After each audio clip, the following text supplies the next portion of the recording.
Dans cette vidéo, nous allons voir comment créer cet écran de login. Allez, c'est parti. Donc, après avoir ouvert un nouveau projet Flutter, j'ai l'application de démonstration qui apparaît. Je vais maintenant supprimer tout ce qui se trouve en dessous de la fonction main afin de recommencer avec des bonnes bases. Je recrée ensuite le widget setless qui était là de base.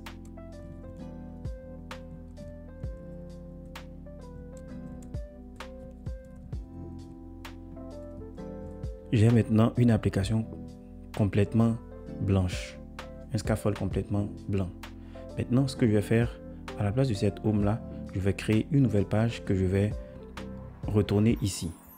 Pour ce faire, je vais créer un nouveau dossier que j'appelle page dans le but de bien ranger tous mes éléments.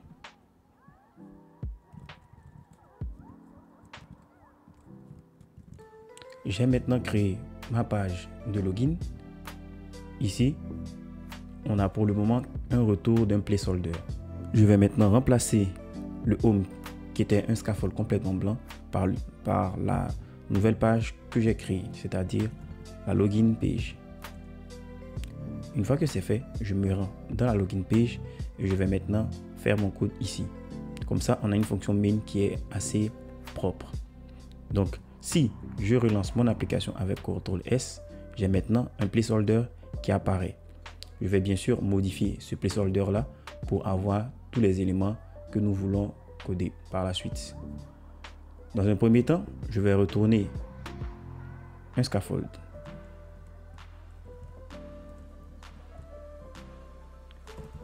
Je vais ensuite définir la couleur d'arrière-plan de ce scaffold.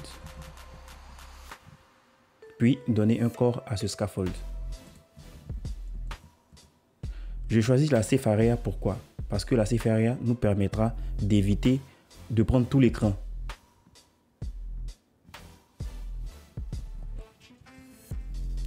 Je mets maintenant une colonne dans mon scaffold, ce qui me donne cette page toute blanche. Maintenant, si je design des éléments à l'intérieur de cette colonne, tous les éléments que j'aurai vont débuter juste après l'encoche, car nous sommes dans une Safe Area. Cependant, on peut vouloir ajouter un espacement entre le haut et le début de notre application. Pour cela, on va peut-être utiliser le padding. Donc, dans ma colonne, qu'est-ce que je vais d'abord ajouter? Je crée une ligne. Dans cette ligne, je vais y ajouter l'icône de Apple Music. Donc là, je mets d'abord un children, puis je mets une icône. Si j'actualise, j'ai bien une icône qui apparaît là. Mais par contre, moi, je veux que tous mes éléments soient centrés. Alors, qu'est-ce que je vais faire? Je vais d'abord ajouter à ma colonne un Main Axis Alignment, ce qui va centrer tous mes éléments. Je le mets au centre pour que tout ce que je vais ajouter dans la colonne soit centré. Ensuite, dans ma row, je vais ajouter maintenant un texte. Et je vais définir cette ligne-là avec un commentaire pour dire. Donc là, cette ligne-là est censée représenter le logo de mon application. J'ai bien sûr inventé un logo. Pour ce logo, je vais modifier la taille de la police. La taille de l'icône, je la mets à 80. Ensuite, je vais modifier la taille de ma police. Je la mets à 50 et je vais maintenant rajouter un peu de gras. Je le mets en bold et on va voir ce que ça donne. Donc là, j'ai bien mon logo et mon écriture musique. Ensuite, je rajoute maintenant du texte pour donner une autre présentation. À ce texte, je vais appliquer un style. Et ce style, ça sera juste la taille de la police que je vais mettre à 25. Ensuite, je vais mettre pareil, je peux faire font weight avec F majuscule et je le mets à W600 pour qu'il soit un peu gras. Donc, j'ai mon texte qui est maintenant apparu. Maintenant, qu'est-ce que je veux? Je veux que cette ligne soit centrée ainsi que le texte. Donc, qu'est-ce que je vais faire? je vais simplement ajouter un Main Axis Alignment ici et je vais le passer sur Center. Du coup, mon texte qui se trouve dans ma colonne sera centré par rapport à mon écran. Je continue, ça commence à ressembler à quelque chose de bien. Je vais maintenant ajouter mes différents inputs. Je formate d'abord mon code pour qu'il soit facilement lisible. Ensuite, à la suite de mon texte, une expérience unique, je vais rajouter un text field. Lorsqu'on crée un text field, on doit bien sûr lui attribuer un contrôleur. Et le contrôleur, c'est un text editing controller. Donc, je rajoute le text editing controller. Qu'est-ce qu'il me dit? Je dois retirer la constante car nous sommes dans un scaffold qui se trouve dans une constante. Je retire la constante ici. Et là, maintenant, je peux ajouter des éléments qui vont varier. Donc, j'ai bien rajouté le text editing controller.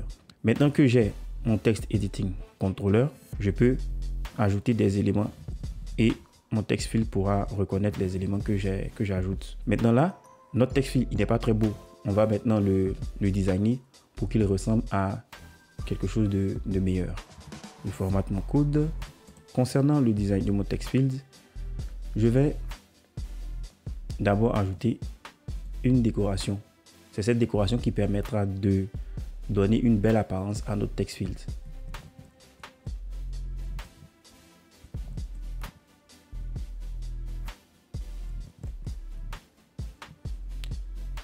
J'ajoute une bordure circulaire de 25. Lorsque nous sommes dans le focus, c'est lorsqu'on ajoute, on clique sur notre text field. Ensuite, je vais retirer la bordure pour ne pas qu'elle soit visible. Mais par contre, on va garder l'aspect de cercle. Pour retirer la bordure, on va simplement ajouter ici, dans border sides, on va mettre border sides.none. Du coup, on retire la bordure. Et maintenant que la bordure est retirée, on voit que notre text field, il a disparu. C'est normal car on ne l'a pas pleinement rempli. Pour le remplir, qu'est-ce qu'on va faire? On va simplement rajouter une couleur de remplissage, donc une fill color. On va choisir la couleur grise et on va lui ajouter un petit shade de sang pour que ce soit légèrement gris. Donc là, on n'a encore rien qui apparaît. C'est pas fini. Il faut maintenant dire à notre text field qui doit être plein. Donc voilà, on a le text field qui est plein. Ensuite, qu'est-ce qu'on va rajouter? On va lui rajouter un texte à l'intérieur pour indiquer à l'utilisateur ce qu'on veut. Donc là, je rajoute mon int texte et je vais dire par exemple pseudo. Donc là, je rajoute le pseudo à l'intérieur. Maintenant, je vais rajouter une icône de préfixe pour vraiment rendre ça encore plus beau. Donc, je mets préfixe icône. Ça sera une icône. À l'intérieur, on a besoin d'icône. Et je vais mettre l'icône d'un personnage. Donc, voilà, on a bien notre élément. Cependant, si j'actualise complètement mon application, je vais retourner à l'ancien design car j'étais sur le design de la partie focus. Pour ça, je vais simplement répéter ce qui se trouve dans le focus pour le mettre dans la partie normale, c'est-à-dire le enable. Donc là, je mets enable border et je recopie mon style. Cool. Donc, j'ai bien mon style lorsque je ne suis pas focus sur le champ et j'ai le style pareil lorsque je suis focus sur le champ. Je peux maintenant rentrer mes différentes informations. Pour améliorer tout ça, qu'est-ce qu'on va faire? Je ne vais pas répéter à chaque fois l'écriture du text field. On va le généraliser en créant un petit composant pour le rendre vraiment générique et le customiser, réutiliser le même composant à chaque fois. Pour ça, je vais créer ici un nouveau dossier que je peux appeler composant ou widget. Moi, je préfère l'appeler widget car Flutter fonctionne avec beaucoup de widgets. Mais si vous venez du web, vous pouvez l'appeler les composants. Donc, je vais prendre tout mon text field. À partir de là, tout mon text field et je vais créer un nouveau fichier Dart. Et je mets my text field. Je crée un widget stateless. J'appelle my text field. Je vais importer et je retourne un text field. Je formate mon code. Tout ce qui est élément variable, je vais le rajouter à mon text field comme propriété. Donc là, je crée un final string int text et je rajoute là mon int text. Ensuite, vu qu'on veut mutualiser ce composant, on veut l'utiliser aussi pour le mot de passe, on va ajouter une nouvelle variable qui est la variable d'obscure text. Donc là, je rajoute, j'étais dans la décoration, là, je mets obscure text qui est censé être un booléen et je vais répéter la même chose.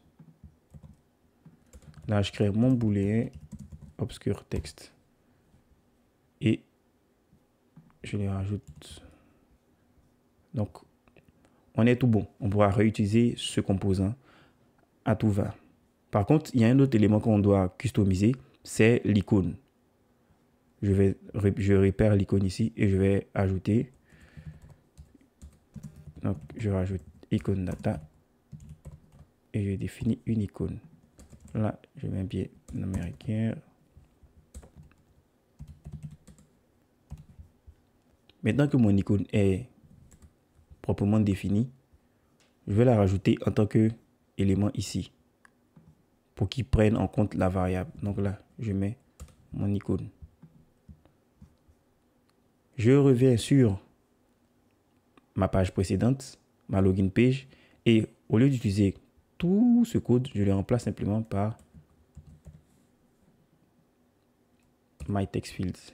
Là, il va me demander le in text, c'est-à-dire je mets le pseudo. Ensuite, je dis que c'est pas obscur et l'icône, je rajoute la même icône que j'avais mis tout à l'heure, icône point. Voilà. Et ça me permet de garder toujours la même apparence. Je vais copier ça pour créer le champ du mot de passe. Donc là, je mets mot de passe et par contre le obscur, je le mets à true. Du coup, j'ai à la fois le champ, le text field pour le pseudo et le text field pour le mot de passe. Maintenant, on constate que tous nos éléments sont coincés entre eux. Pour cela, pour bien les séparer, on va utiliser une nouvelle fonction de Flutter qui a été rajoutée sur les colonnes, c'est le spacing. Donc, je décide de séparer toutes mes colonnes avec un espacement, en fait, tous les éléments de ma colonne d'un espacement de 10. Donc, je vois que tous mes éléments se sont automatiquement espacés. Ensuite, je vais rajouter un padding à cette colonne pour ne pas que tout soit collé au bord. Donc, si vous êtes sur Android, sur c'est Alt Entrée, je fais rajouter simplement un wrap with padding.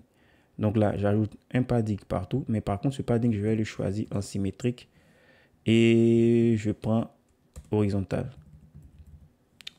Je le mets à 16. Voilà, donc j'ai maintenant tous mes éléments qui sont complètement centrés et qui sont correctement espacés.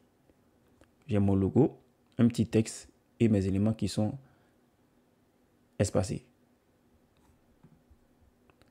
Je vais rajouter là le mot de passe oublié.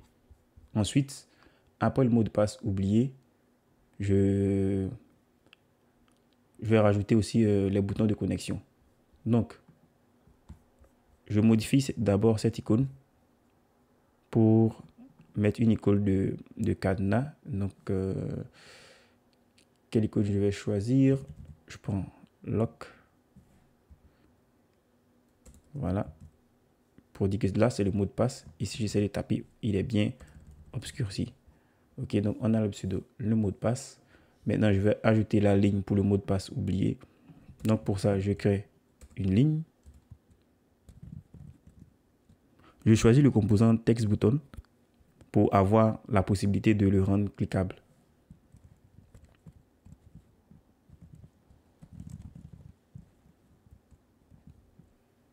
Je vais maintenant styliser mon bouton. Pour ce faire, je vais rajouter ici style et je choisis textile. Dans le textile, je vais rajouter une couleur. Cool. Donc j'ai mis mon bouton en noir et je vais lui rajouter d'autres éléments. Voilà, j'ai maintenant mon mot de passe oublié qui a bien apparu. Maintenant, je vais rajouter le bouton de connexion. Donc là, un petit commentaire pour dire connexion. Et qu'est-ce que je vais faire? Je vais simplement créer un container dans lequel je vais rajouter un texte. Mais par contre, pour le rendre cliquable, il va falloir rajouter un gesture détecteur là-dessus ou un equal. Donc d'abord, je vais lui donner l'apparence que je souhaite. Pour cela, je crée un container. Dans ce container-là, je vais ajouter l'enfant.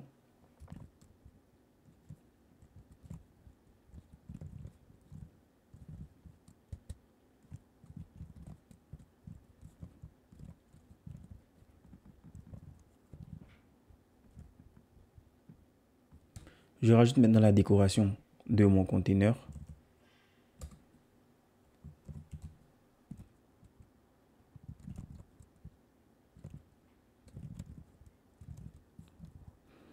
Voilà, j'ai maintenant un bouton, sauf que l'apparence de bouton ne me convient pas.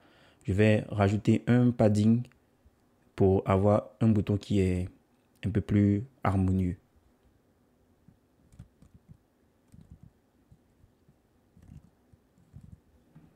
Cool.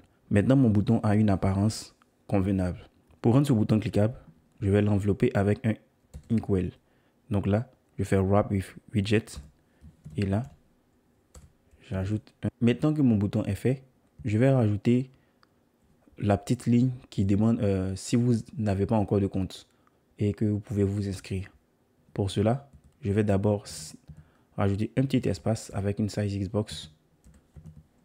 Donc de taille 10.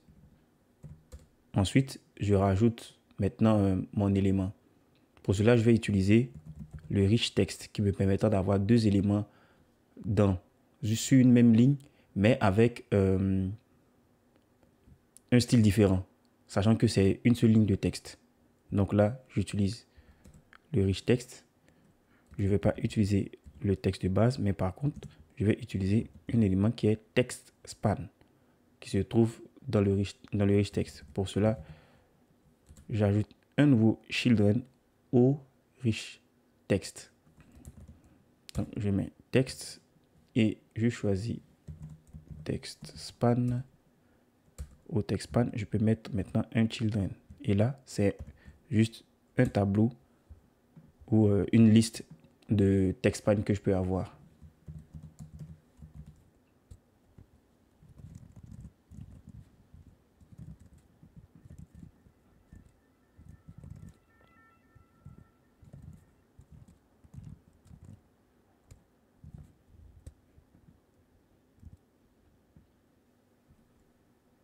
Maintenant que j'ai défini le style de mon bouton s'inscrire, je vais définir le style général du text span. Donc là, je rajoute dans mon rich text, je rajoute maintenant un style dans le text span. Donc là, j'ai bien un style.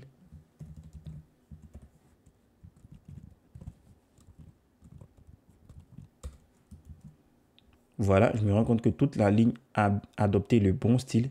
Mais par contre, le deuxième élément, il a son style particulier qui est le gris. Ça m'évite de créer à chaque fois plusieurs styles pour différents textes. Je vais maintenant rajouter une séparation pour la partie continuer avec Google ou continuer avec un code Apple.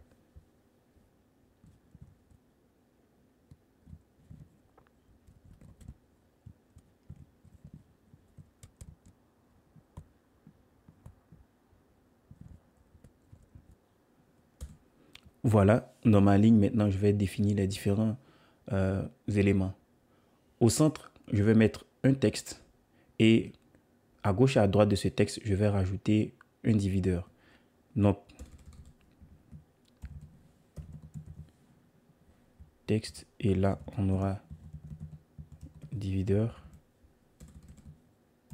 et divideur ici. Donc pour le texte d'abord, qu'est-ce que je fais? Je vais simplement mettre un budget texte. OK. Maintenant que ce budget texte est bien présent, je vois, j'ai bien le texte continuer avec.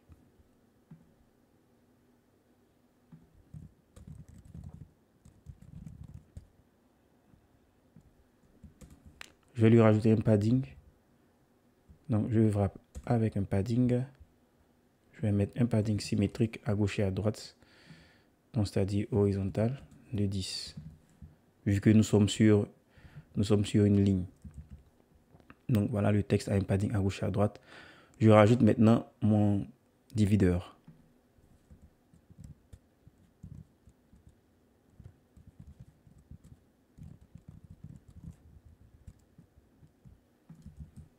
Donc là, ça me rajoute un diviseur à gauche. Je vais simplement répéter ce diviseur aussi à droite. Ce n'est pas un élément que je vais réutiliser quelque part. Donc, je peux me permettre de le répéter.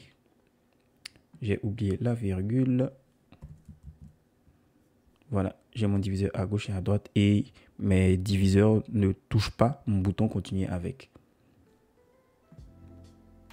Je vais rajouter un petit espace, puis ajouter le dernier élément de mon interface.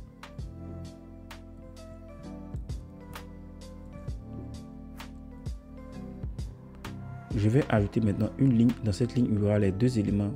Un élément de connexion de Apple et un élément de connexion avec un compte Google. Pour cela, je vais créer un composant custom dans lequel je vais rajouter simplement une icône. Pour ce composant, j'écris d'abord le code d'un seul composant, puis après je vais le mutualiser. Donc, je vais me baser sur une carte.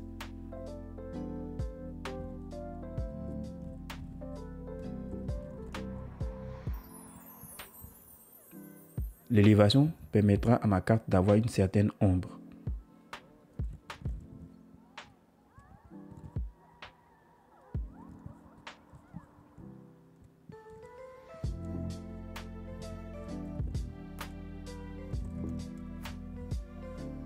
Voilà, j'ai bien créé mon élément, mais il se trouve sur la même ligne que le divideur. Je vais simplement le couper et bien sûr le mettre dans ma colonne. Donc je sors de la ligne et là je le rajoute dans ma colonne.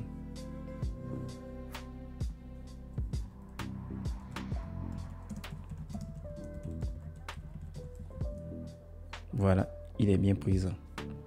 Je vais ensuite le centrer.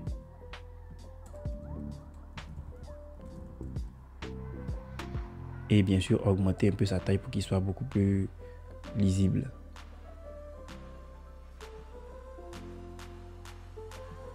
Pour augmenter sa taille pour qu'il soit beaucoup plus lisible, je rajoute simplement un padding sur mon icône.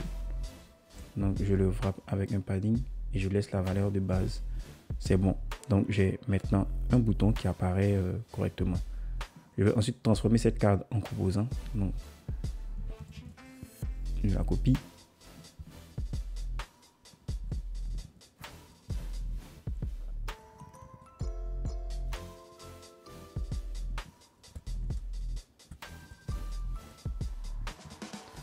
Je retourne ma carte.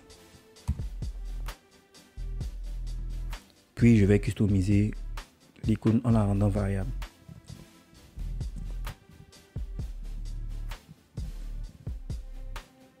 Mon composant est bien créé, il est fonctionnel. Je vais maintenant le rajouter dans ma page de login.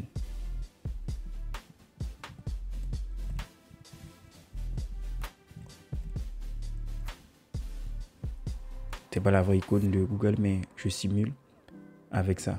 Je peux bien sûr rajouter de l'espace si je veux en utilisant une size box où je peux laisser comme ça. Mais je vais rajouter un petit espace.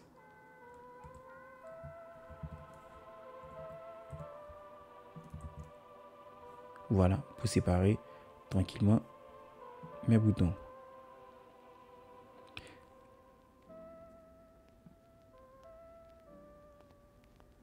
Eh bien, c'était tout pour cette vidéo. Merci d'avoir regardé. On se dit à la prochaine et surtout, n'oubliez pas de vous abonner à la chaîne. Salut!